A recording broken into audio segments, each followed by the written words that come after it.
Hey everybody, welcome to A Stranger Perspective podcast, a podcast dedicated to the idea that our lives are always better when we learn to understand and consider the perspectives of other people. I'm Zach, and this is Milena, my wife. What's that, dude? It's our first guest. I'm so glad you're here. I'm glad to be here. That's awesome. Yeah.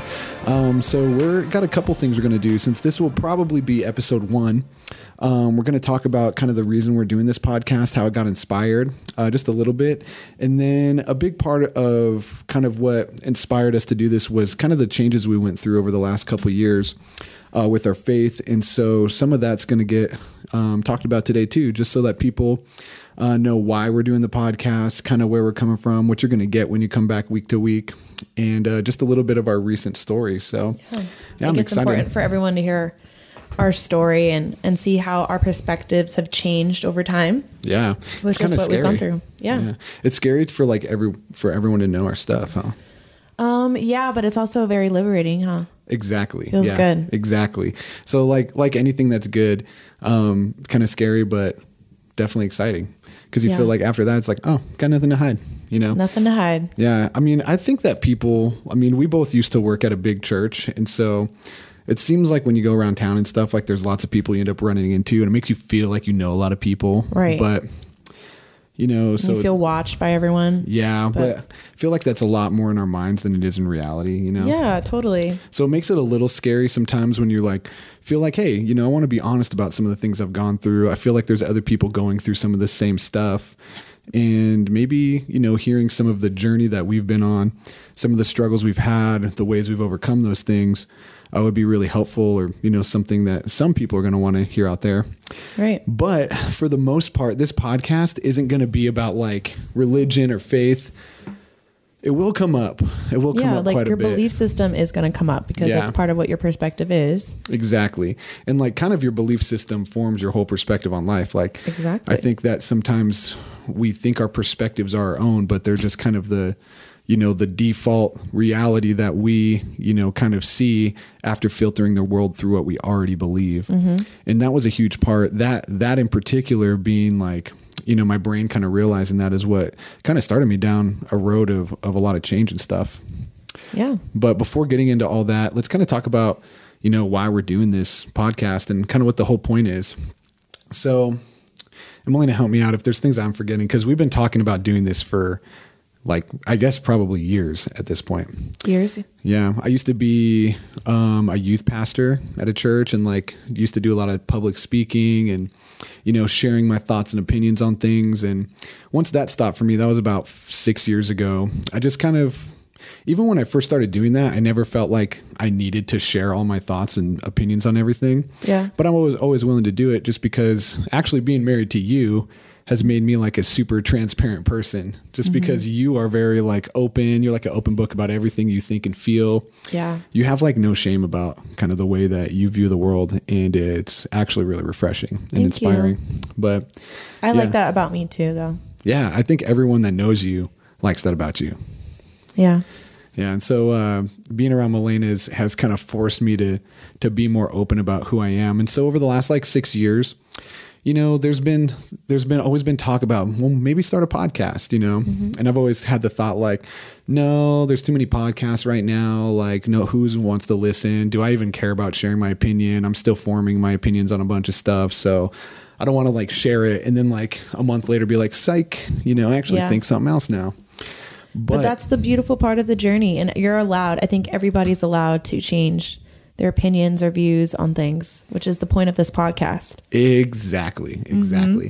So I feel like the changes that we've gone through over the last couple years have really been due to opening ourselves up to just like we said at the intro, not necessarily having to believe everyone you listen to about whatever they're saying, but opening yourself up to just considering and understanding where people that view the world differently are coming from. Right. You know, why do they think that way? Why do they have that view?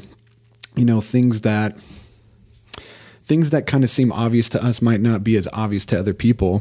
And it kind of gets to the point where how can you even, you know, believe that? And me and you grew up very Christian, right? We're very Christian our whole lives. And when I say our faith started to change, basically we started to deconstruct, you know, our faith. And surprisingly, a lot of people don't even know what deconstruct means. So yeah. You want to tell everyone what deconstruct means? Yeah. Yeah. Well, if you're deconstructing, literally, it's just kind of picking your faith apart, you know. It probably, you know, at least in the world of like Christianity where we come from, if someone's starting to deconstruct, it means they're starting to have like a crisis of faith, you know. Right. And that kind of means, you know, that's like a big danger spot. If you're a Christian and you got someone that's like already another Christian, and it's a little bit different than someone who's not a Christian or has never been, because you're like, oh, they're just someone that, you know, is kind of just ignorant of the truth. And I actually want to witness to them. I actually want to preach the gospel to them and, you know, so that they can know the truth and, you know, become a Christian too. But when you deconstruct, you're already a Christian, and to have already been there and then to like start to not believe, you know, deconstruct your faith, pick it apart, you know, take the pieces apart and see if it really makes sense to you.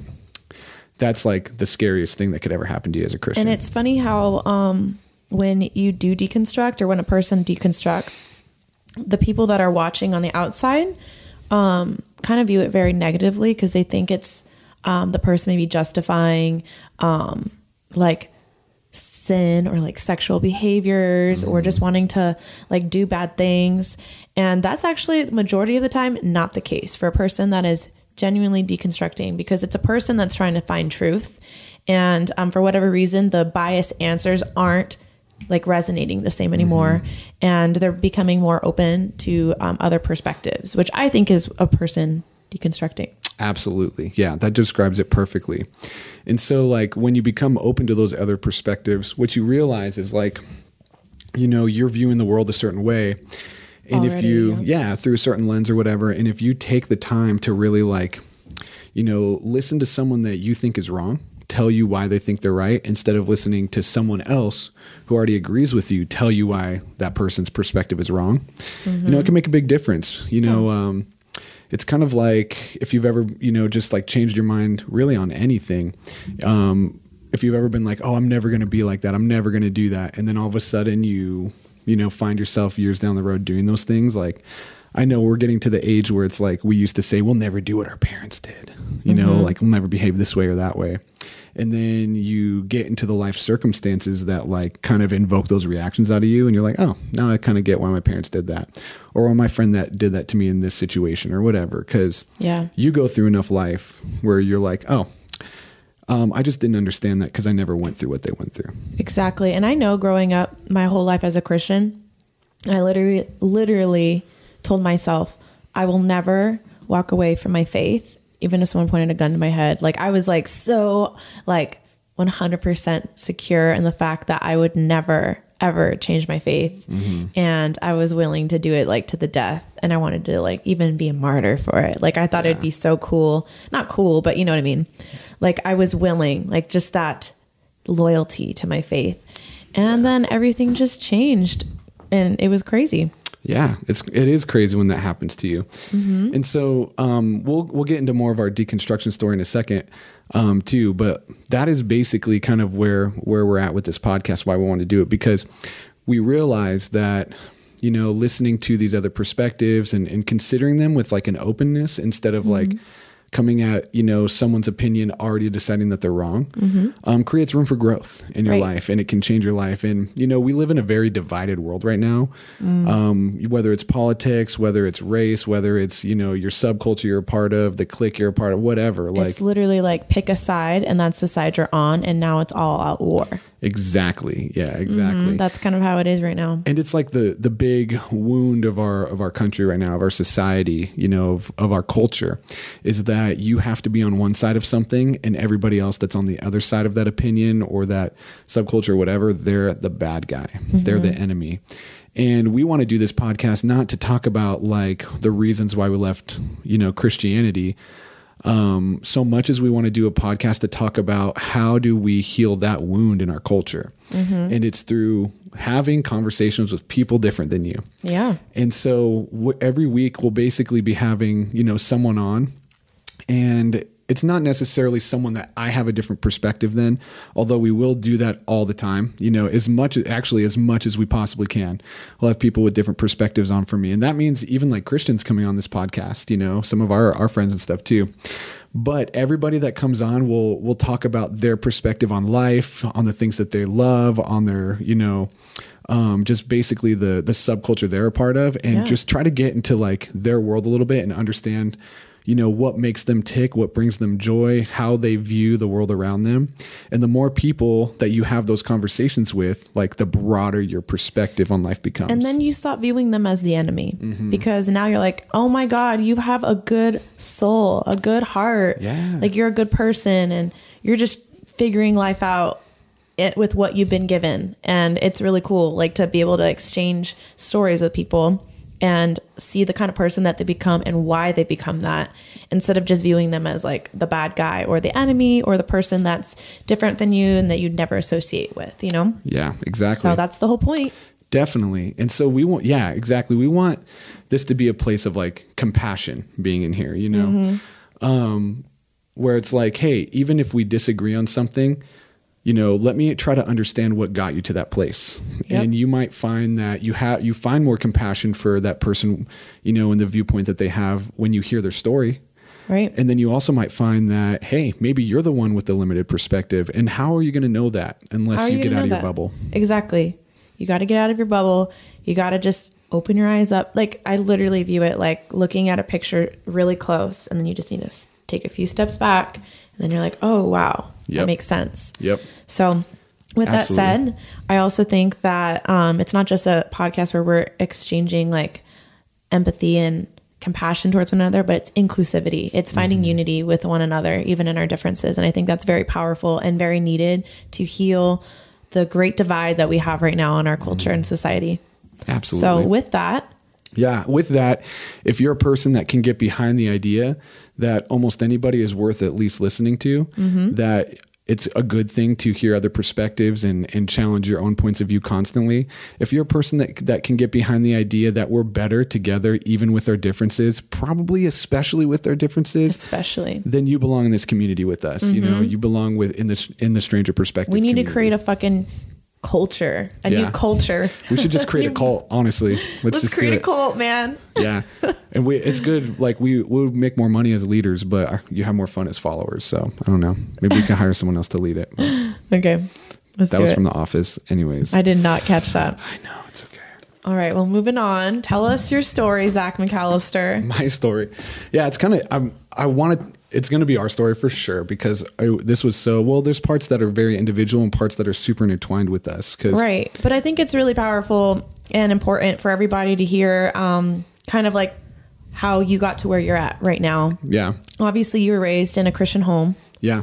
Had super cool parents, though. Very open, allowed you to, just be you without any pressure, which is not what there's a lot of people that don't have that kind of upbringing. Yeah. So you're really lucky that you had that. Yeah. My parents are fucking amazing. Yeah. My dad passed away in 2018, November. So he's not with us anymore, but my mom and dad, raised me like they were like partiers before I was born. My dad was like a full-blown alcoholic. My mom was a cocktail waitress. My dad was like the head of security at a casino, the same casino my mom was a cocktail waitress at. And that's how they met and had a bunch of fun. But when I was born, they both kind of knew their lives were a little bit, too crazy. Right. And so they took me to church as like an infant and ended up like, I say they accidentally got saved. Like they, would drop me off for like Sunday school. And then sometimes when they had nothing else to do, they'd go and like sit in for the sermon. And one of the sermons really got to them and they like became Christians. So I grew up Christian my whole life. Right. You were such a good Christian boy. I was a good Christian boy. You loved all the Christian music. All the Christian music, all the Christian girls, all the youth camps, all the everything. Yeah, you were a nerd. I spent all my life wondering, is that my wife? Is that my wife? Is that my wife? And then thinking I was going to be a pastor and all this stuff. So that was me growing up. I was the kid that went to public school, but really I was like more looking forward to hanging out with my friends at youth group so we can like do worship songs. Which is so cute. Oh, thanks. Yeah, you're cute. Kind of wish I played like rugby or something. I definitely wouldn't have been into you in high school because I like the bad boys, but you know what? It's fine. You're cute. Thank you. So sweet. Thanks, baby. Also, fuck you. And so, I know, I'm just messing with you. I just want to be an asshole. So basically that was me growing up. But after we got married, you know, I was 21, you were 18. We both worked at a church here in Vegas, and you're a worship leader. I was a youth pastor for 7 years or 6 years or something like that. And basically there came a point in our, you know, time at that church where we decided it was time to go to a different church. We wanted a different experience. Yeah, it was we were really ready for it, and we just like knew it was the time. And so we were just kind of like church hopping, and we walked through the doors of like this one church that was just starting. It actually hadn't even like officially launched yet or whatever. And we just kind of connected with people there, and it was very different from the church we went to. We went to a more conservative church than the church that we started going to was like a Pentecostal church. And so the theology was kind of different. And as we got more involved in that church after the launch and all that, I really kind of wanted to know, hey, who's right? You know, the conservative church that I came from or this Pentecostal church that we're at now. And I started to do like a deep dive into some of the, you know, ways that the two churches disagreed on what scripture. Yeah, you started doing Bible college classes online. Yeah, like diving into all these issues. And some of those things. How long ago was that? That was probably 2 years ago. Yeah, I like in no way, shape, or form thought I was like deconstructing, losing my faith, change. In my mind, I was like still going to be a pastor one day. Yeah, I had quit working at the church I was at for a bunch of reasons, but I still felt called. You know, at the time, like my mind, the way I phrased it was, I'm called to be a pastor. Right. And so I had like no doubt in my mind. I got another job in marketing. But I never really like thought my future was in anything else but like pastoring, you know. But about 2 years ago, I started to do all this like Bible study to try to figure out like who was right and who was wrong. And I kind of thought the church I came from was right and the church I was at was wrong on a bunch of stuff. So I was like studying to like share my perspective in a loving way, whatever. And as I got into those issues, I realized there was like no good answers, you know, to like tell me who was right and who was wrong. Right. And everybody, you know, like to long story short, like I just had this realization, like there's two ways to view these verses, you know, that talk about these issues that the probably more than two ways too. Definitely more than two ways, you know, but basically this church was looking at it through this already set belief and perspective. Yeah. And perspective. And this church was looking at the same issue through this perspective. And you kind of just believe what you already want, what you already kind of think is true. Yeah. You make decisions based off of emotion and your bias. Yeah. And you can find like evidence to support your side no matter what side you're on. And so when you find that evidence, it's like exactly confirmation bias, like, oh, this evidence points to what I already think, so I must be right. And I kind of realized that and I was like, oh man, you know, like neither of them are for sure right or for sure wrong. Right. And they're both kind of right and kind of wrong, like right in some aspects of how they practice it and wrong in others. You know, like speaking in tongues was a big one, or prophecy, basically all the charismatic stuff in Christianity. And from there was another big issue that came up for me, which was hell. Like I didn't know what to do with hell because we were starting to get to know people outside the church at that time. And really before then, all of our friends had been Christian, you know, at the church we're at. And I started to realize like, man, some of these people I'm like getting to know, and this is one of your friends specifically at work.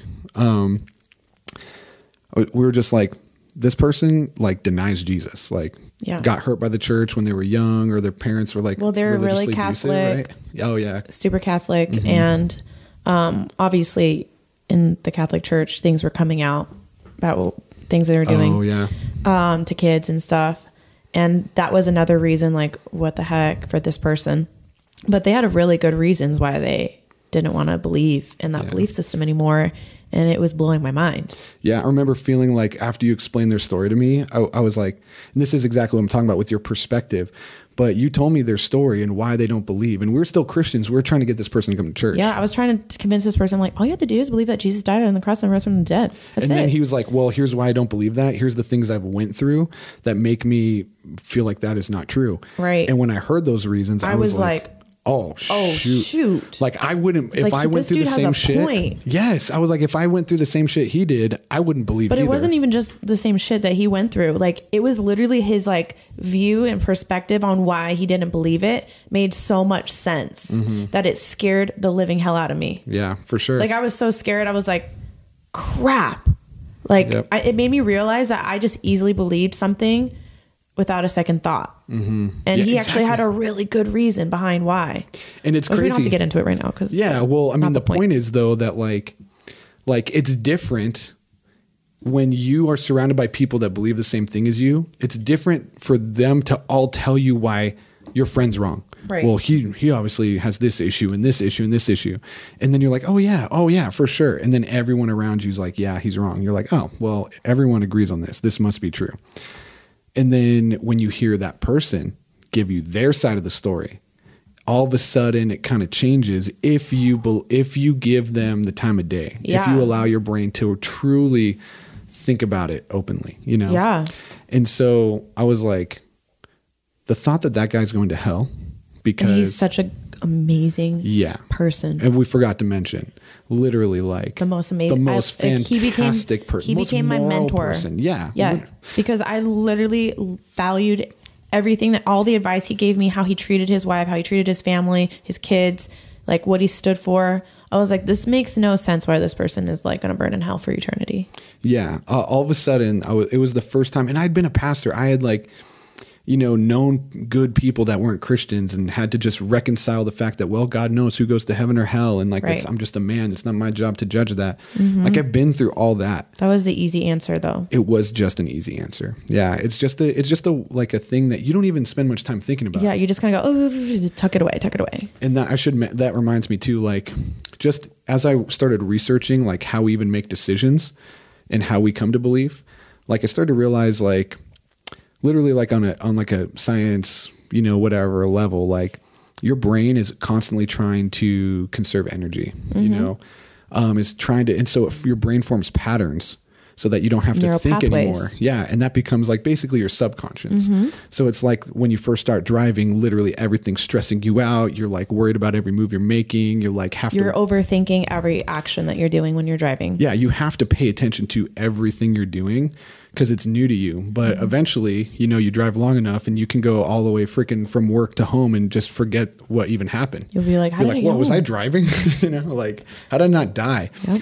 And it's because your brain has like created a neural pathway, a pattern, so that you no longer have to spend energy, you know, thinking about every move. Like your brain puts in your subconscious and it's just like, okay, we know what to do. And that happens with belief. You know, we decide that we believe something.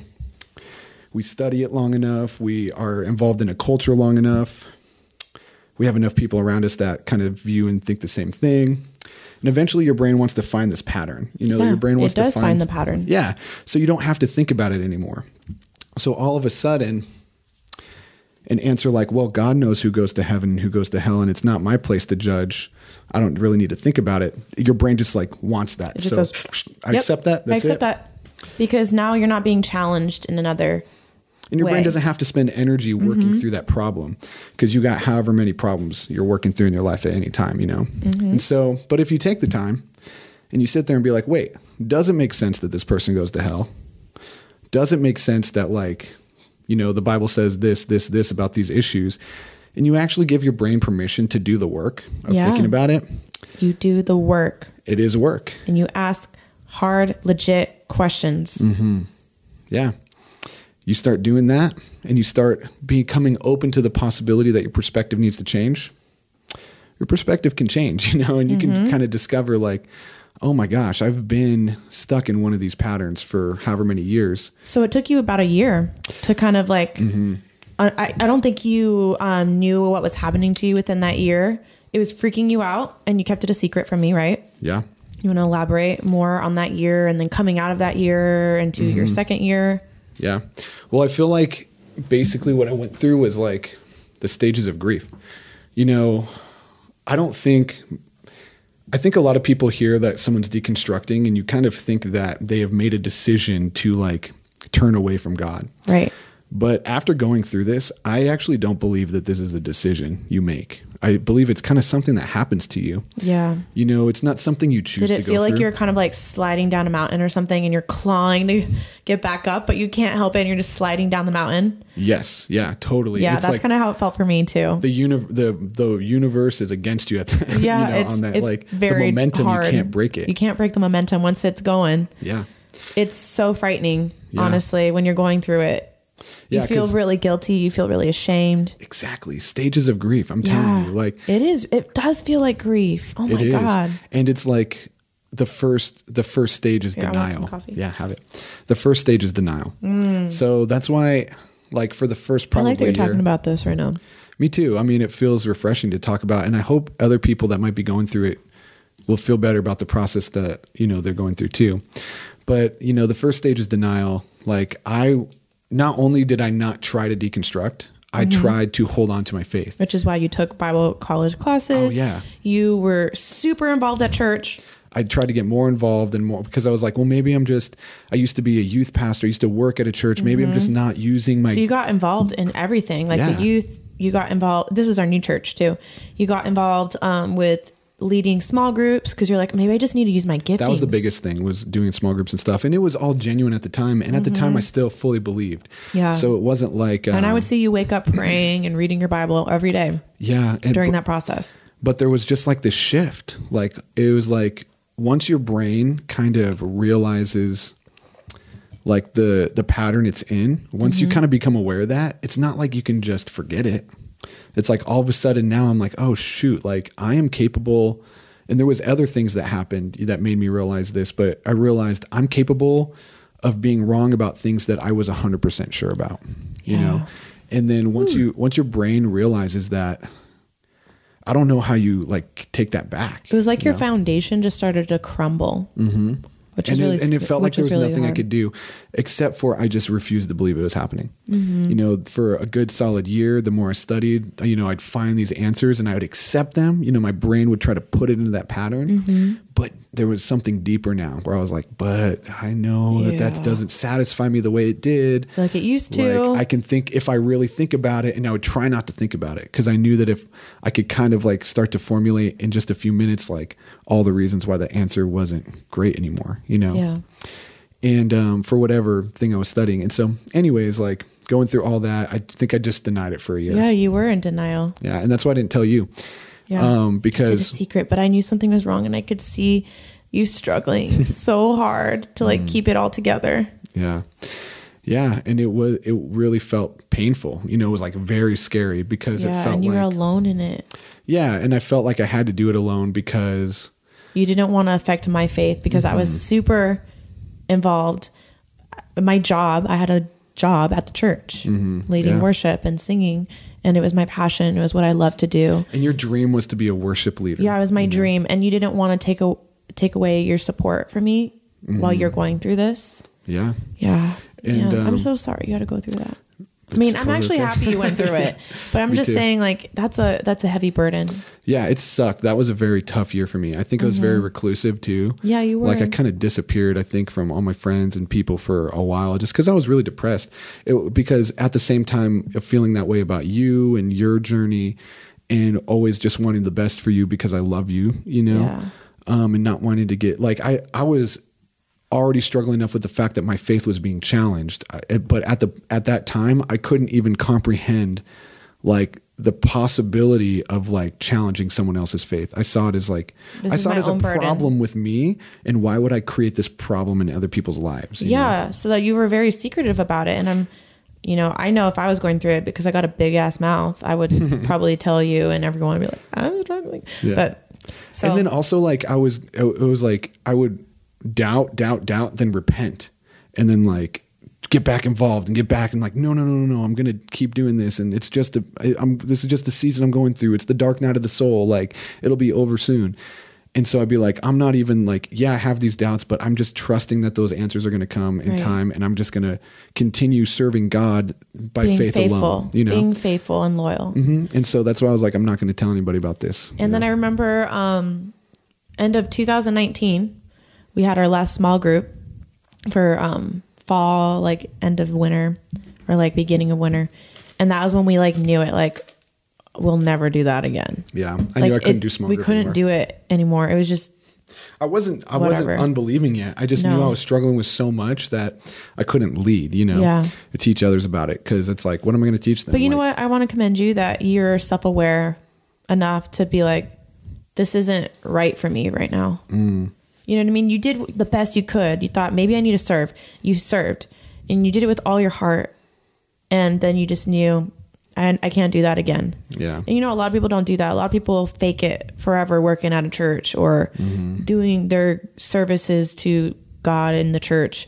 And, they just choose, I have too much to lose. So I have to keep going. I have to keep going. Yeah, for so sure. I'm really proud of you for just being like authentic to yourself and true to yourself in that time. Yeah, well, thanks. It's a lot of courage. I appreciate that a lot. And because it doesn't feel like that's like, it just felt like to me at the time, it just felt like I was doing something wrong. I was like sinning, basically. And it also was kind of a burden. And you were like, I don't need to carry that right now. Yeah, I didn't want to put it on other people, but actually that's why, and I appreciate you saying that. And I love you so much. But like, honestly, I should be saying thank you to you. Because when I finally did realize I couldn't hide it anymore, that I was sliding down this slope and I couldn't do it on my own. If I was ever going to save my faith, I needed help. I told you first. Yeah. You confessed it to me then, like right at the end of our small group and it was over. You're like, I need to sit down. I need to talk to you. And that's when you confessed to me what was going on. I was struggling. Yeah. And I would still consider myself a Christian at the time. I still believed, like I was still trying to save it all. I still like was hoping that it was all going to come back together. But the thing that like probably like I told you about it. I confessed. I hate that I even viewed it as confessed to you. Like it was a bad thing now. It was but like so good. Yeah. But you said something that like changed it all. You were like, I told you I'm doubting my faith. I'm not sure if I believe all this. Honestly, I'm so sorry to tell you, please don't freak out, but like whatever. And you said, Zach, like you have permission to go through this journey. And I just want you to know that I love you and I accept you.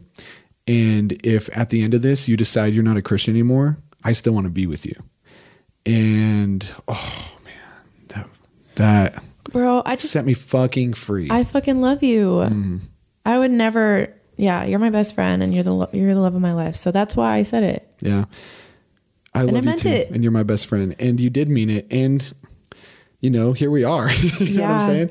And so you didn't know this, Zach, but even though you're being more analytical and logical, and like doing your Bible studies and your Bible college and whatever, I'm like the artsy free spirit, right? And I'm going through my own journey during that year, and I'm leading worship and I'm enjoying the creativity of just like movement, like moving my body for the first time, because we came from a church where it was like really stiff, and just like having fun and dancing and singing and just like reading books that were outside of my theology from what I was raised with. And I read a Krista Black Gifford book called Heart Made Whole, and she was writing this book from also, I think, just starting to deconstruct, and she didn't know it. So as I'm reading this book, it's opening my heart up to like the more possibilities that I don't know a lot of stuff about God, and I'm putting God and my belief system in a little box. And I'm just at this point where I'm just like, I'm giving up on protecting this. I just want to be open-hearted. And I remember going through a really, really hard time after leaving that first church we were at our whole lives. And we were just like, I was in such a low place. I was so depressed, so hurt, because there was no closure with like how we ended things with that church at the time. And then I had some really crazy mystical experience outside of church, and it was just so cool. And I just knew that whatever that presence and that feeling of love and acceptance and peace that I got from that experience, that I just needed to follow that. And I knew that because when I had that mystical experience, this presence said, I'm with you always, and I'll never leave you. And I was like, okay, cool. I'm just going to follow wherever I feel that presence of love and pure peace and love. And that was my journey. It was, I'm slowly just opening my heart up to love, and That's why when you confessed that to me, I think I was ready, because I was just like, I choose love no matter what.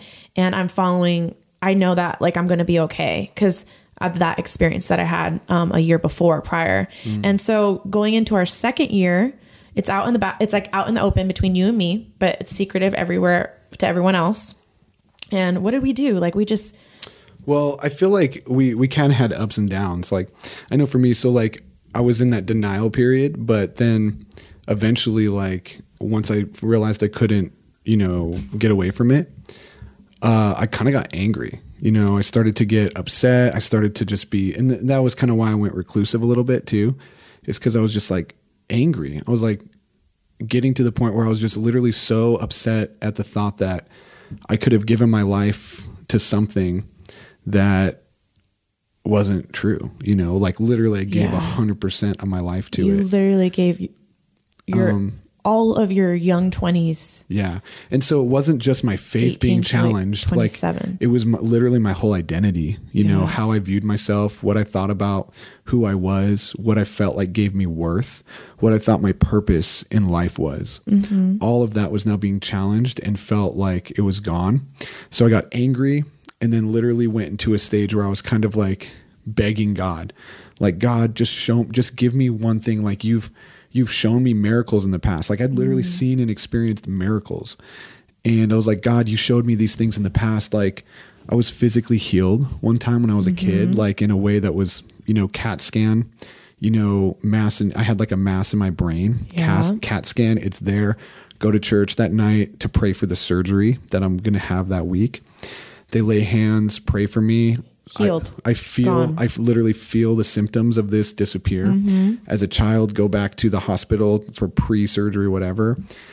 And they do the CAT scan and it was gone, and a lot of people are going to hear that and be like, see, how could you ever not believe then? But then you look at like Dr. Joe Dispenza and like what he's teaching people about meditation and like the mind body connection and how we're all connected and everything is one. And you realize, oh my gosh, miracles are happening every day, not just for Christians. Yeah. Not just for Christians. So it's like for a Christian listening, they might be like, well, you experienced that miracle. And this is a perfect example of how your brain finds patterns. Yeah. You experienced that miracle after they prayed for you. How could you ever not believe again? Right. Well, trust me, I hung on that one experience. I hung on with that to my faith for a long time, thinking the very same thing. But then at one point, if you give your mind an open opportunity to analyze that, you realize there's a difference between believing in Christianity and believing in miracles. Miracles can happen. Miracles I experienced it, and it came through the medium of Christianity, but was it? And there was still a medium flow frequency of love being channeled to you. Yeah. And that's powerful. That's miraculous in itself. For sure. And these things happen outside of Christianity all the time. People cure themselves of cancer and all kinds of stuff. Oh yeah. You hear about like, crazy people making crazy miraculous recoveries, all this stuff, deep states of meditation, and their body just heals. But when your mind's in the pattern of a belief already in whatever you believe in, you're going to look at that miracle and be like, well, that's proof of my belief. Right. But really it's just proof that miracles maybe are real. Back on track. Sorry. Oh yeah. Sorry. We're talking about like your brain got healed. So you're holding on to that miracle, but you're also angry. So you're dealing with that stage of grief. My whole identity, my whole future. Like I thought I was going to still be a pastor. So we just got through the stage of denial, anger, and then anger, and then bargaining. Right. So like I was begging God, like, just, you've done miracles in the past. Like just show me, like, without a doubt that you're here, because I'm struggling. Like I'm really starting to believe some of this other stuff that I'm reading, experiencing, hearing about, like, God. But I like that you said it, reading and experiencing. Yeah. And your experiences start to change because you start to view the things that are happening to you through a different lens. That's good. And it is very much an experience. Yeah. Yeah. And I was begging God, like, just give me a sign, And deep down, I knew that wasn't going to work, because like, even if it was all true, I was like, maybe God will decide to not give me a sign. So to really test my faith, like he told Thomas, like, blessed are you that have seen and yet believed, but I'll tell you, like, even more blessed are those who have not seen and yet believed. Maybe God's just like forcing me to not see yet believe, But, I went through that bargaining period, and then after kind of nothing happened and there was no sign to me or anything, I just got depressed. I just fell into like depression, felt like everything was over. Is that a stage of grief? Mm-hmm. Yeah, that's the next stage, I think. I just felt like it all was over. I felt like everything was meaningless. I felt depressed. I felt like I didn't know who I was. I didn't know what I believed. Oh, I remember that time. It was really hard. Yeah. And I felt like I would never know. It broke my heart to see you like, oh, it was so rough. Such a dark place. Probably the darkest place I've ever been. Mm-hmm. And there was nothing that could make you happy. It was just, you just wanted to be alone all the time. And yeah. And you know what sucks? Like those first stages are really tough. It's like bad thing to bad thing. It's like bad to worse to worse to worse. Right. And you start to get this feeling of like hopelessness. And especially because I wasn't super public about it and I didn't have a lot of like the few people. You didn't have a therapist. No, I didn't. I should have. I totally should have. But like the few people I did confide in were Christians too. And so they would like, they didn't understand. They didn't understand. Like they would give me the answers that I had been already have worked through. Like years ago, the ones that I had taught in like, sermons or Bible college classes. And you taught to the youth kids that were doubting their faith. Yeah. Yeah. And it was like, man, I was working through that one a long time ago and I don't even have time to sit here and like educate you on the argument, the counter argument to that argument, and the counter. Yeah, you didn't. And it's like there was no point. Felt a little hope, yeah, because you knew these people were already in a biased point where they're blocking out any other option because they themselves were like, I have to win Zack back, and they're kind of stuck in their own thing too, and it's not their fault. They don't know. Totally, yeah. And there's no blame. There's only actually it's all love. It's all love. That was a very loving love, baby. thing. It's all love, baby. That was a very loving thing for them to do. Yeah, of course. And I appreciate that. But it just didn't help me at the time in that sense. And so I just hit this like very low point, and that's where I feel like a lot of people get stuck. But I will say what comes after that, and this is the last stage, is very beautiful, and that is acceptance. Yes, this makes me emotional, so I might cry a little bit like a bitch. But there's a stage that comes after all that grief, all that pain, all of that struggle, where you realize like, yeah, your whole framework for how you view the world just got shattered apart. But then you start to realize like, oh my gosh, once you start to become like acceptant of your new reality, you start to see like I can't change this. This just is what it is.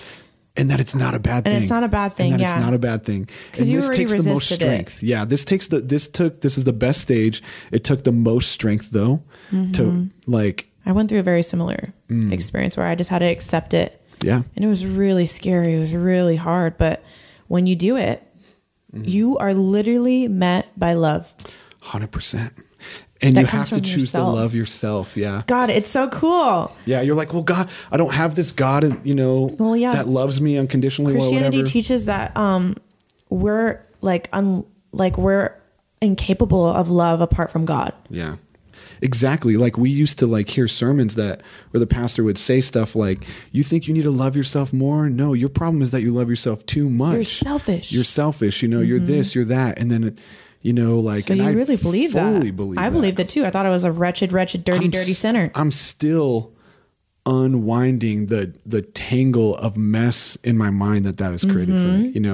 I still have those tendencies. Yeah, like because apart from Christ, I'm filthy. I'm just a wretch. I'm a wretch. There's no goodness in me. There's no love in me. You little piece of crap. And then they talk about the loving people that aren't Christians, that aren't believers. The answer that they gave was they do it for selfish motives. But also they're just experiencing God's love and they don't know it. Yeah. They're yep. Whatever. And on this side of things, you're just like, whoa, that is so just an answer to validate your own opinion. But when you actually experience the other side, you're like, no. Yeah. And not to get too critical because I get it. Obviously I lived most of my life that way, but acceptance of your new reality gives you the freedom to now find the things that are good that you never believed were possible. Yeah. So I lost an all-loving God that loves me unconditionally and sent his son to die for me. Yeah. And through belief in that son, I now have the Holy Spirit and I'm being sanctified and made better and better every day, whatever. I lost that belief. And so it felt like I'll never be good again. Right. Until I discovered until I stopped focusing on everything I was losing and started focusing on what's possible now that this set of beliefs I'm not limited to that framework only. I started realizing like, oh my God, like I'm still me. Yeah. I'm still a good, like in your truest essence, you're still like such a good, loving, generous, kind human being. Thank you. And your love for me like got deeper. Yeah. Well, it's like we went through that together, you know, dude. and it like brought us closer for sure. But I remember when we went through the acceptance stage, because we kind of like went through that acceptance stage together, where we were just like, you know, this is where I quit my job at the church, making money there. It was during quarantine. Right after it started. Right after it started in like March. Late March or early Late April. March. Like literally a year ago. Yeah, literally 1 year ago. That's crazy. I quit, and you know, that was income, but I knew I had to do it and it was the right thing. And I remember we did a mushroom trip. I talked about this in one of the podcasts with Jesse, but that I was like literally throwing up because I was resisting like this. I had so much fear of accepting my fate, of like letting go of my identity as a worship leader and a singer at the church and this community of people. And it was comfortable to be popular in that community. Like, you know, it was really nice. It was so nice, but it was also my passion. But I knew that it wasn't right. And then when I did a mushroom trip with you up in Zion is when I was like having a really hard time with self-acceptance and accepting my situation, accepting that this is where I'm at and I need to heal and I need to go through this. And I was like, but I don't wanna. But I ended up going through it. And then what I found is we were met with love. And then all of a sudden we realized, oh my God, the world has so much potential and there's so much beauty in the world. And we were like, literally felt like we were just having like this like Disney moment, you know, with life. Yeah. We were just in love with life. We were like talking to everybody at coffee shops and just like, oh my God, our lives. And people were just like attracted to our energy because we're just so in love with life, because we finally accepted where we're at. And we were in love with life. Yes. But it's so funny because then we had to go through the process of like our shadow self and facing a whole bunch of new shit that we didn't even realize we'd been suppressing all those years. Like the shit that we've been suppressing, the shit that was programmed into us all of our lives since children. Like we had to clean that stuff out because it, you know, we still had guilt. We still had shame trapped in us. Oh yeah. Like everything that all like the new perspectives on life still felt like a sin. Yeah. And we still had a lot of fear. Yeah. Like deeply, it felt like this is the right way to go. This is true. Like I'm actually like, I'm not lost. I'm actually seeing clearly for the first time. I just didn't know it. And like that was the deepest feeling. I once was blind, but now I see. It literally felt like that. And it literally felt like being reborn. Yeah. 100%. Like oddly enough. But like on top of that, there was still this like feeling of like, you know, I should feel shame for this because I had trained my mind to feel shame over any feelings of doubt or anything, any act that was outside of Christian morals or like anything. And then when we started telling our friends, our closest friends and family, oh my God, we were like so rejected and chastised. And we're being led away by doctrines of demons, actually. Yeah, we were told that we were being like Satan was disguising himself as an angel of light and that we're just like totally deceived right now. And they're praying for our souls. Yes. And like now we have this fear and it's like, oh my God, like, am I going to go to hell? Like I was so scared. Like, I don't want to go to hell. I don't want to go to hell. But like, how can I force this belief? I can't force myself to believe this anymore. Like, do I just fake that I believe it? No. You know, remember that? We tried to fake it for a while. We're like, should we just like stay involved and just like even though we believe this now, like maybe no one needs to know that and we could just stay and like not have to like change our whole lives. Barf. No, it just felt like barfy to do that. But you're gonna think that if you deconstruct for a little bit. But yeah, you will. Yeah, and like that whole like experience lost of friends. Like, oh yeah, we lost friends, which is fine. We were cool with it because then the universe brought back not better. I mean, those people were great better at that for season. Us at the time. Better for us in the sign that we have what we were going through. Yeah. Amazing friends, and amazing that's people. The beautiful part about the acceptance stage is you realize you gave up this much to now gain however much comes next. And it felt less like my whole, like I remember feeling like, okay, I thought my whole view was just crumbling, but really all that was crumbling was the box that my beliefs had to stay within.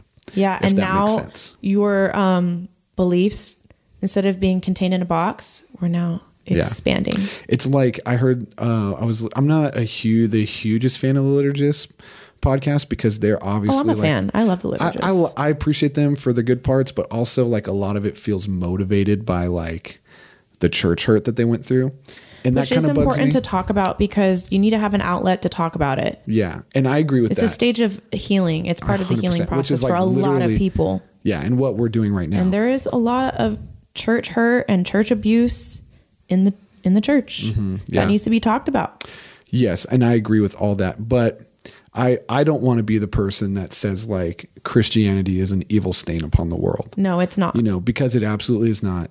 Like, yeah, if you're in the church, you're going to get hurt in these certain ways. You're going to go through certain struggles and challenges. Everything has its pros and cons. Yep. And guess what? Freaking everybody with Deconstruction podcast right now, if you didn't go through the hurt in the church, you would have fucking gone through the hurt in the world, and you would have got, your heart broke by that guy. You would have got screwed over by those, whatever. Like, true. We would have, no matter what, we're going to go through shit in life. Yeah, so it's just a part of life. So just accept it. Yeah. And let's not act like the church is a unique evil in the world. Yeah, like it's pretty good. Honestly, they're kind of not doing much to hurt the world and a lot to help it. They're doing but there's some shit that hurts. And I fully legitimize all that because I went through it too.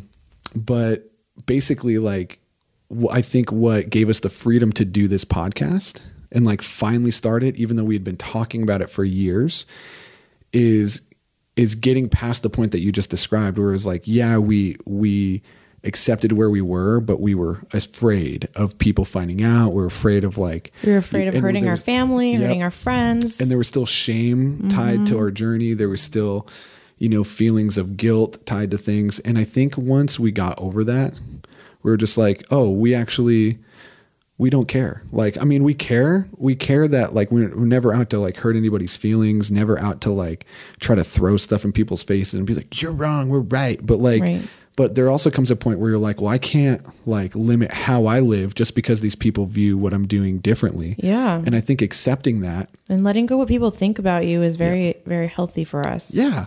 Like we're not doing this podcast to throw shade at Christians the whole time. I'm doing this podcast because I love talking about this shit.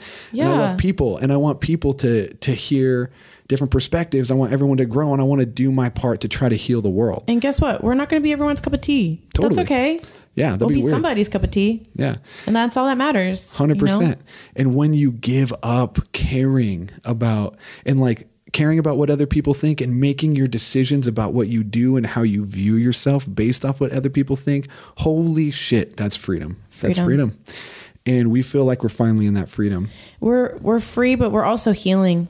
You know, it's funny, like in your ascent, you also have to descend into the depths of your soul and you have to heal. And I think that's the process that we're going through right now, especially to reach enlightenment. You can't really reach enlightenment by just ascending. Like you really have to go inward. That's the key. And I think that's what we're learning right now. Absolutely.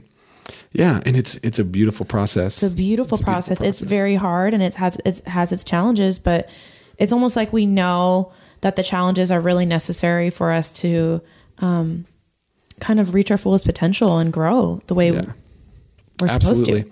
Yeah, I used to like teach this sermon, like when I'd ever teach on like John chapter 15, there's a verse about I'm the vine, you are the branches. And it was like my favorite Bible verse. Yeah, I remember that. And you literally named the youth group The Vine. Yeah, for sure. And so like, but basically there was this point that I used to like teach or whatever about how like wine, like when you grow grapes for wine, like they don't plant the grapes into like the most like lush, deep, nutrient soil. And for some reason, when you plant these vines into soil that like is easy for them to grow in, the fruit that comes out of it is not very sugar dense. And sugar is like what you want for wine. Like the denser the sugar, like the tastier the wine. But if you plant those vines in like soil that's like shallow and kind of like harsh soil, something about the vines having to really struggle, or the roots having to really struggle to like pull all the nutrients possible out of the dirt, like makes the fruit sweeter. Yeah. And I used to say the greater the struggle, the better the fruit.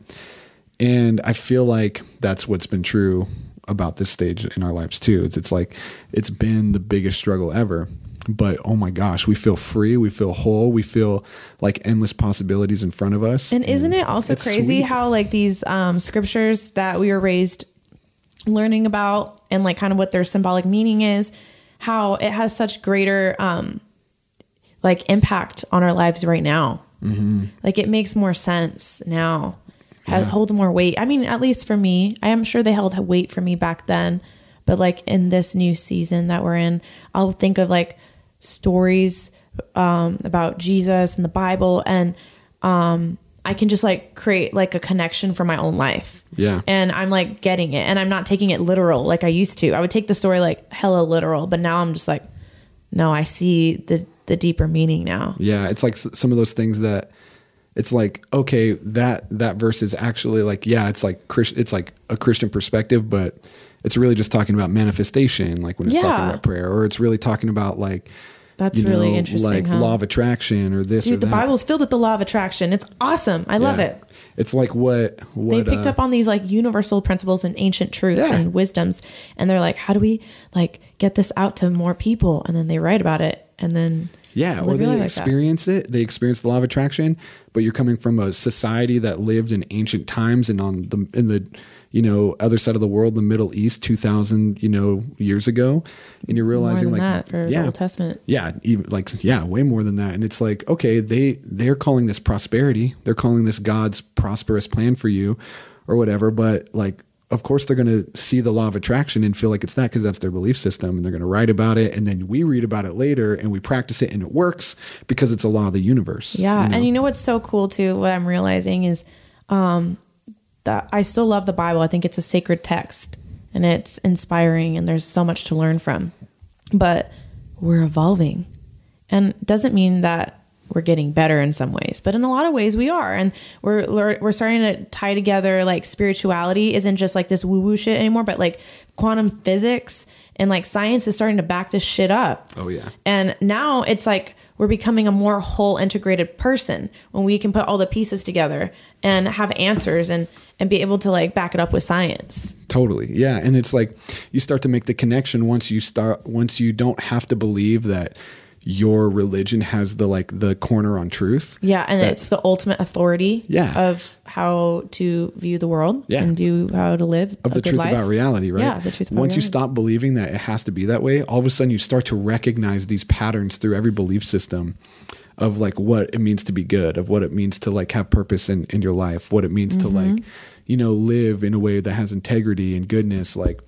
And you can recognize those patterns and be like, man, everybody's kind of on the same page, when it comes to like, a lot of these religious beliefs. If you see it that way, if you choose, to you can recognize the threads that go out throughout, all these religions and all these points of view, and like realizing, oh my God, like saying a prayer is same thing as casting a spell, like if you're like a Christian and you're praying fervently for something, and then you look at witchcraft, people that say they're witches, and you're like, oh my God, that's just like worshiping Satan and the devil and using the power of demons and the occult, blah, blah, blah. But have you ever asked a fucking witch like what a spell is? Because I did. And I realized it's literally the same thing as prayer. It's literally prayer. Yeah. It's literally prayer. And so like, you start to recognize these threads. Describe how she said it though. Just humor me. It was basically like a spell is like setting your intentions, like deciding in your mind what you want, pushing your intention, what you desire out to the universe, to this greater power in the universe. God. Yeah. AKA the divine, AKA the zero quantum field. AKA Satan. No, I'm just kidding. Yeah, absolutely. Putting your intention out to that power, and then trusting the universe to bring that effect about, in the world, however you're intending it, or however the universe wants to bring about. Mm-hmm. Prayer is the same thing, except for you replace the universe, quantum field, whatever, with God, the God of the Bible, and you got prayer. You got prayer. And so, I mean, that's just one little thing. I'm sure there's like 1,000 rebuttals and 1,000 rebuttals to the rebuttals. Yeah, but who cares though? You get the point. Yeah, exactly. You start to recognize though that there is like this thread throughout, all these different belief systems, and kind of, maybe we should talk about where we're at now. What do we actually believe now? All right, let's do it. What do you want to say? Yeah, well, pretty simply, like I believe almost everything has a bit of truth in it and a bit of non-truth in it, and a bit of bias in it. And so I believe everything's kind of like has something you'll probably take from it. But I'd be careful of anything, any belief system, whatever, that just says this is the only way to believe about anything ever. Right. So in some ways, like I believe everything. And in other ways, I believe in nothing. I would say we're mystics. We just had a podcast with Jesse. Hopefully we can actually post it. It'll come out soon. Yeah. Okay. Hopefully, because I know we had an issue, technical issue. Man. Yeah. Okay. But I think that we're mystics because there's an aspect where there are things that are going to be unknowable, and the mystery is actually really cool. And I don't know, it's just kind of like a journey where you never just arrive, you just enjoy the journey and you learn as you go, and your spirituality expands. That's kind of like where I'm at. Yeah. I kind of described it to someone like this. It's like, you know, you get on it, like you're in the ocean and there's all these boats on the ocean, and every boat is a different religion, like, or belief system. Christianity, there's the, you know, like the Buddhist boat and then the Muslim boat or Islam boat or whatever. Yeah. Like just the general spirituality boat, or, you know, the atheist boat, all of that. Right. And they're all floating around in the water, and you get on any boat and they'll tell you why this is the best boat to be on. And this, you should be on this boat because we're at this part of the sea. And when we're at this part of the sea, there's these good things that happen, and we avoid these, you know, parts of the ocean that you shouldn't be in, whatever. And this is our anchor. Yeah. And so we put our anchor down right at this part of the ocean, right? I love this analogy and that you came up with randomly. And if that's the only boat you've ever been on, and they're telling you, don't go to any other boat because any other boat you go on is going to sink and crash soon, and eventually it's not going to be good for you. It's not the best spot. You're probably going to want to stay on the boat you're on because it's like, this boat kind of works. This boat's working for me fine. So why would I ever leave it? Right. But if you did, you know, leave that boat and you went on to a different boat, and then you had a new captain explaining to you why this is actually the best boat to be on, you know, you might start to hear their reasons and then be like, oh my gosh. And they're like, this is why we should put our anchor down here, because there's these reasons that we want to be here, and we avoid these problems in the sea or whatever. And you can go to every boat, and there's probably a fucking reason why the boat is there. You know, there's a reason why that boat landed there, like anchored there. And so, you know, it's just kind of this thing of like, any boat is okay to be on. You know, like there's probably good reasons to be on any of those boats, and reasons to not be on them too. You know, there's problems you can point out to being there, and you can go over to this boat and they don't have those problems over there, but they have these new set of problems, you know, and it's just kind of like we've all put our anchor down somewhere. And then there's I'm just fucking floating around in the middle of the ocean going, like, trying to figure out why each boat is where. And then there's just people that are like, it doesn't matter what boat. Just enjoy life. As long as you're not trying to sink the other ships, like, be on whatever boat you want. Yeah. And I used to think that was so bad as a Christian, because I was like, they're just like trying to distill truth. Yeah. What's that bumper sticker that people have? Coexist. Yeah. I used to think that was like bad, but honestly, that's where we align now, is just coexist with one another and listen to other people's opinions, listen to what their beliefs are, and just go, oh, okay, that makes sense. Or, oh, that's interesting. You don't even have to agree with it, but just listen and be open-minded. But a lot of people can't do that. Yeah, because the thing is, when you're on your boat, the boat that you're on, you kind of like block out, you put blinders on to the reasons that other people choose not to be on that boat. Yeah. You start to think, oh, that's not true, or, oh, you know, they just had this bad experience or whatever. Confirmation bias. Yeah. And so, like, you know, it's harder for you to accept the faults with your boat, you know, but it's easier for another person to point out the faults with their boat, or with the boat that you're on, you know? So it's like, we all have to come to this point where we decide, are we going to shoot cannons at each other's boats because of the bad things that religion or that belief system, like, you know, propagates, because they're all going to have some bad stuff? Or are we going to just understand, hey, I understand they put their anchor down there, and I know why I don't put my anchor down there, and I don't like these things about where that boat is, but I understand why they did, because I put my anchor down somewhere else that has problems too, and benefits. And if we can all just be like, yo, we're all just bawling on the ocean. Yeah, and we're all one. Dude. Yeah, we're all just on the same ocean, you know? We're all brothers and sisters, man. Yeah. We're such hippies. Yeah, I love it. For sure. Honestly, I love that whole mindset, though, of just like coexisting and just having love for everyone. And I'd say that's the closest way to describe kind of where we're at with our beliefs. Yeah, too. we just really want love to be the motivator behind everything that we do for people, and the way that we interact with people in our lives, the way that we interact with one another and ourselves. Yeah. I think that is the most powerful thing. And anybody will say that to you that's like a true spiritual person. They'll say all the other shit doesn't matter. Like the theology, like how you choose to like live your life and what you like to do. Great. Well, sure. Enjoy life. But it all comes down to just love. And because that's what God is love, consciousness. 100%. You know? I love it. So that's kind of where we're at with our belief system. And, you know, right now I'm probably more metaphysical with my beliefs. I'm trying to look at, I'm reading about energy medicine, and I'm reading about a lot of different things in spirituality, like reincarnation, like what does that look like? The law of attraction. But, you know, at the end of the day, it doesn't really matter about that stuff. Just love, man. Yeah, for sure. And it matters. It matters in the sense that it's like true to you, and I love that. Yeah, and I enjoy studying it, and it's very exciting. Yeah. And then, you know, it's also beautiful in the fact that it's like you can also have community and relationship with someone that sees a little different, and that's beautiful too. Yeah. And you're more of like the analytical, logical person. Yeah, you're just the free spirit. I'm the free spirit, like, while, you know, frolicking through the fields of flowers, like. Oh yeah. And I'm over here just like, yo, is this the best field to be in? What if there's better flowers over there? And blah, blah, blah. I'm just learning just to chill wherever I'm at, you know? I'm proud of us, bro. I'm proud of us too. I love you. I love you too. And I love you tons. Like there's no one else I think I could have gone through this with.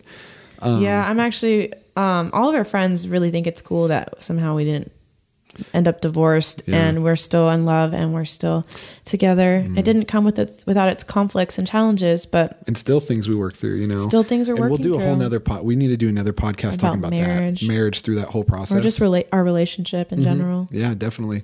That'll be a tough one because we have a lot of stuff that we're unlearning because of how we are raised on our concept of traditional marriage in Christianity. Like that, in a lot of ways, we have to reframe things and heal from certain mindsets that we were, I don't want to say indoctrinated, but taught to believe about marriage. So that'd be an interesting podcast for next time. Yeah, we'll do that one soon for sure.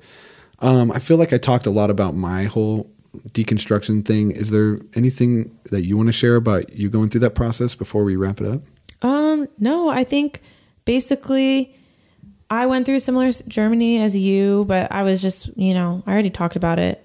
It was during quarantine for me where I just really went inward and had to face my shadow self. And that's where I feel like I just started to like grow exponentially because of that. And I didn't drag out the process as long because you were kind of doing it a year before me, more like deep. And I kind of just, it kind of happened faster for me than it did for you. So yeah. Do you feel like it was faster, but like I remember I had a moment where I realized like, okay, I just have to accept I don't believe this anymore. I think the biggest thing for me was the concept of if I died right now, I'd go to hell, and I'm scared because I can't force this right now. Like I can't force myself to believe all this stuff about Jesus raising from the dead 2,000 years ago, and I can't prove it. And I don't know what happened anymore. Like I just don't. And I could be like, sure, I hope Jesus rose again from the dead. But like, is that enough faith to be able to get to heaven? And I was so scared. And I think what like really kind of helped me surrender to acceptance about what was happening to me was when Dominique told me, she's like, I don't think it really matters. I don't think it matters to worry about heaven or hell. The point of life is to just live life now. And now I kind of live by that concept of, you know, heaven is supposed to be on earth. And, you know, you can live in the mindset of living in hell. We create our own reality. We create our own hell. We create our own heaven. We create, you know, our own magic in life. And I'm just choosing to just live my life to the fullest. That's a great phrase. Go ahead. I'm trying to live my life to the fullest just with what I have right now. And when I get to death one day, which we all will, I'll deal with it then. And I know it could happen at any moment, but I'm not worried about it. I actually had a really powerful mushroom experience a couple weeks ago where I literally felt like I died and became decomposed into the ground and just like became you had nothing. A vision of it? I had a vision where I was like interacting with my inner child, and I like laid her to rest in the ground, and that inner child was me in a sense too. So I started just melting and deteriorating and decomposing into the soil, and I could see all the the little organisms in the root system mycelium. and mycelium and all of that. And it was so cool. And I'm just like melting into it. And I got to this point where I literally became nothing. Like I literally just was like recycled energy into the earth, and it was the most like peaceful, loving feeling I ever had. And it was very similar to my mystical experience a few years back again, and it just kind of like gave me this peace, like I don't need to be afraid of death, like I'll be okay. And I think death is just a passage. It's not something to be afraid of. It's actually I think the soul lives on forever. That's what energy is. It just lives on forever. So yeah, I think just coming to terms with that and acceptance of not being afraid of death was a huge one for me. Yeah, that makes sense. So that's huge. That's kind of the turning point. It was kind of like a mushroom trip, huh? It was kind of like a mushroom trip, but oh no, that was a recent one you talked about. The recent one, but what Dominique said really was a huge catapult for me to just be like, okay, you're right. Stop being afraid of like the fact that I'm going to go to hell, and let's just accept that this is where I'm at. If you take that factor out of it, like, what do you think? And I think that's important. Yeah, I had to take that factor out of it because it was really scary. And I did have a moment too where I was like, I'm scared I'm going to go to hell because of this. And then I was like, wait. And I literally told myself, wait, maybe like I just need to try to believe this so that I can go to heaven. And then something went off in my brain and was like, that's not right. That's stupid. Because first off, you can't trick God if that's the case. And you think God's going to do a fear tactic on you and be like, you better believe this or I'm going to send you to hell. Like, no. Yeah. It's kind of like a gun to your head. It's like a gun to my head. And it was like a moment where I was like, this doesn't make sense anymore. Well, it's because like someone that doesn't believe yet, you can kind of go back to that argument of like, well, at least they didn't know the truth, and God will judge people by the knowledge they have and all this stuff, right? And so maybe they just never got fully exposed to the gospel. But if you already believed it and you turned away, the verses in the Bible for you that talk about that are not very good. Most of them say you're fucking doomed, Yeah.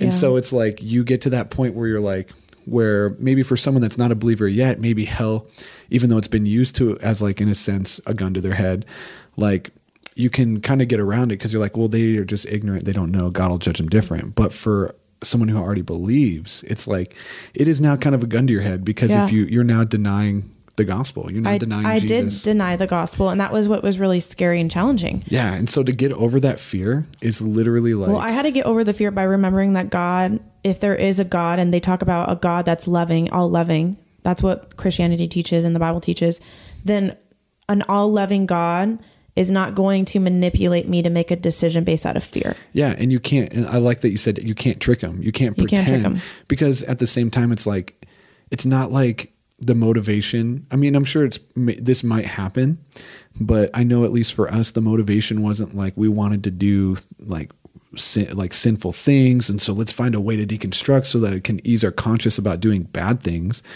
Like not at all. Like it was exactly the opposite. It was like a desperate attempt to hold on to our faith. And so then but in a way, when you actually believe, when you go through that line of thinking with hell, it almost is a way of confirming to you that it's not true. Yeah. Because it's like, okay, this is happening to me. I'm sliding down this hill. I can't stop it. I can't unlearn what I just learned. I can't unthink, what I've already just realized. And so like now I'm going to hell. It's almost like you almost realize like this is just a last ditch attempt to keep me from leaving. This is a last changing my view. Ditch attempt. Yeah. And there's just those things that will never make sense again once your brain like kind of gets where. And this is kind of harsh, but like that is the problem with like religious systems sometimes is, it is a way of control. And I don't like to say that, but in some ways it really is a way to keep people in check and to keep them dependent on this system. And the moment you start to like venture out and start trusting yourself and trusting your own inner guidance and intuition, your own spirit, because I do believe there's a Holy Spirit, it's spirit, and everybody has it. The divine, like just the You're divine, not just given it because you believe that a guy rose again 2,000 years ago, Jesus rose again 2,000 years ago. You're born with it. You know, you're born fully divine, fully human. Yeah. And it's like, I remember one of the big things for me was realizing, like, after deconstructing and kind of through that stage of acceptance, realizing like, I'm still me. I'm still the same person. I haven't really changed. Like, yeah, maybe what. Well, I think you've changed, baby, in a good way. Yeah. You've become more loving since, exactly. To be honest. So like, I didn't become unloving. I didn't become selfish. I didn't become like, I mean, I'm always selfish, but you know what I mean? I didn't become like all these things that I thought were just the Holy Spirit in me. And I was just a wretch. I was just an evil sinner. Like, and I thought the only good things that came from my life were because of the Holy Spirit living within me. Once I stopped believing and knew that if that were true, then I don't have the Holy Spirit anymore. I found that, man, all those things that I attributed to the Holy Spirit were still in me. We're still, and I was like, oh my gosh, maybe that was just me the whole time. That was and sanctification was just growing up. And you know, like, yeah, like good. That was another source of freedom for me. And the whole health thing, like those things just like lose their power. And I remember I was at the gym one time and I was like newly starting to really become comfortable with my new like beliefs or whatever. And I ran into a friend and he just asked, how you doing? Like, they asked, I think, oh, is Milena singing? How's Milena doing with like singing and worship? I was like, oh, she's not doing that anymore. And they asked why.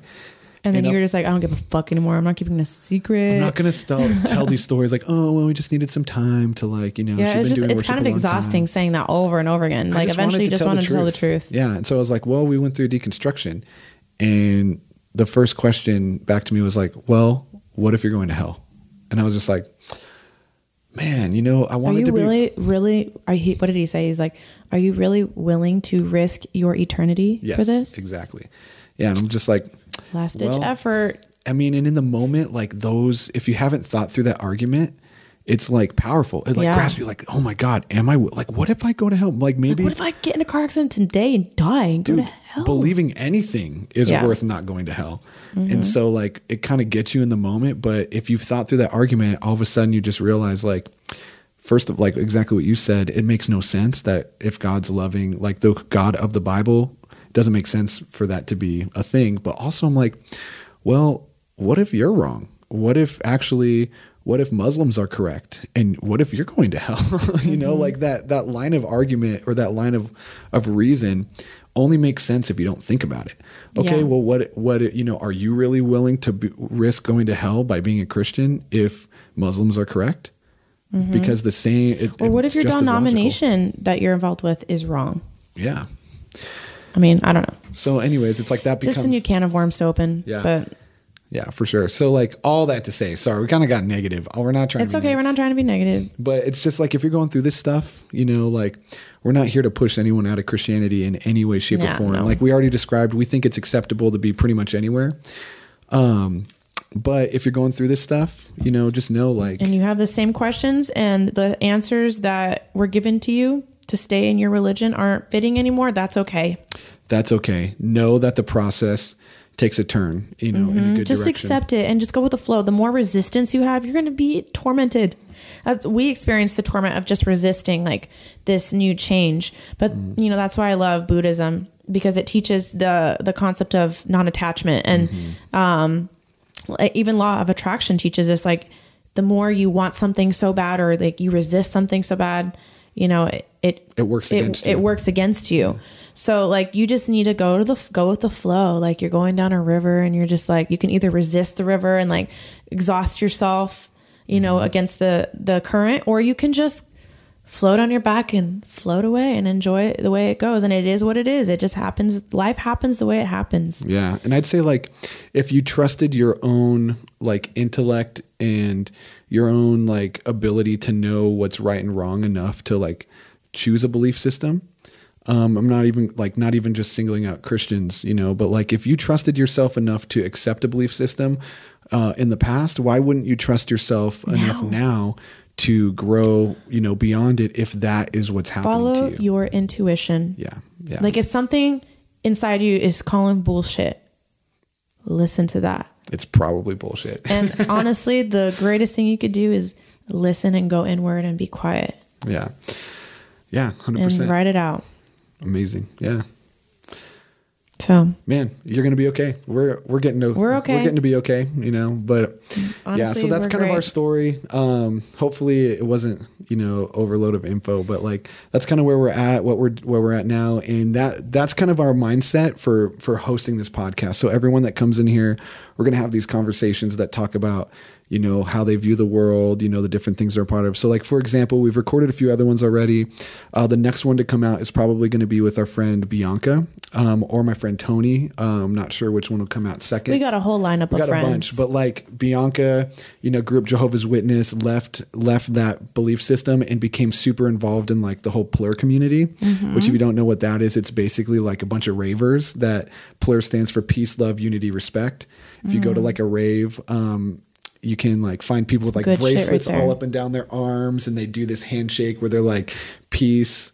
The two people do peace, love, unity, and I forgot what respect is. Maybe this, but like no, it's not that. But then you end it and you like put a bracelet from your arm onto theirs, and then they put a bracelet from their arm onto yours. Okay, yeah. Save the rest for Bianca to explain. Well, but we'll get into all that. But like just talking about how she became a part of that community and what it means and how it affects her beliefs and how she sees the world. That's going to be the next one. Yeah, that was an interesting podcast. Yeah. And then Tony, my friend Tony Brown, we did one with him. He had a heart attack as a firefighter, and he had to like rebuild his whole life. And we talk about how he found his masculine identity and what he did for a living and what it meant to like for that to crumble and rebuild it, and getting all that. Jesse on mysticism.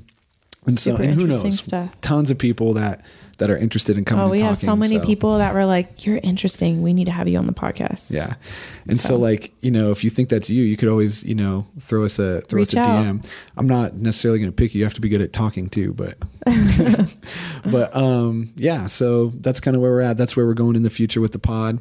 And we just really hope, everyone will come along and be a part of this community of acceptance with us. We, feel it's important in what we can contribute to the world right now. So right. Thanks, Milena. You're my Milena. favorite. I was about to say babe and then Milena and they mixed it up. Oh my gosh. That's the sucky part, is like all this is going to get recorded now. It's fine. It's hilarious. It's I kind of suck at talking for someone who wants to do a podcast, but no, you do not. You do not. But yeah, so that's where we are and where we're going, and we hope everybody comes along for the ride. So come along for the ride. We love you guys. Yeah, we'll see you on the next one. Thanks for listening. Bye.